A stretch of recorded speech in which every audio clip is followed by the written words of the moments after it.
Morning children, this is the English activities for Friday the 1st of May.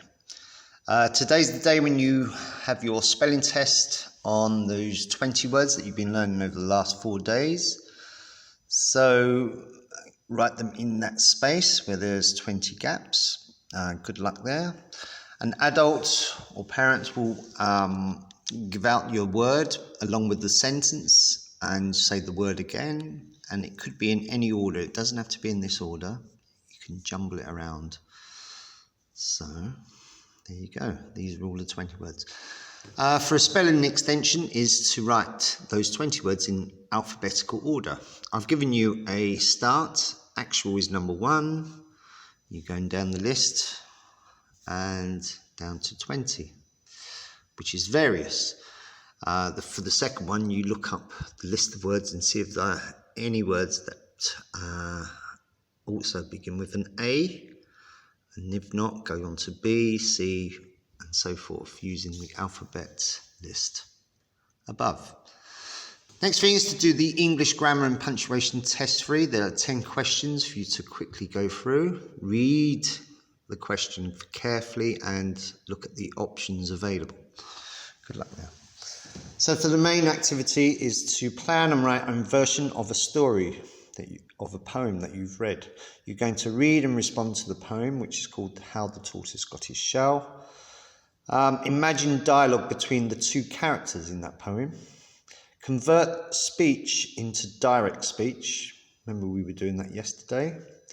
And use inverted commas and other punctuation in direct speech. Retell own story from poem. So this is the poem for you to focus on.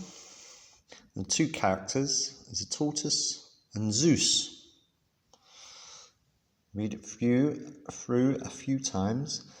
And then what you can do is try to write a conversation between Zeus and the tortoise in speech bubbles. It doesn't need direct speech or inverted commas. You just need to actually say the words in the speech bubbles.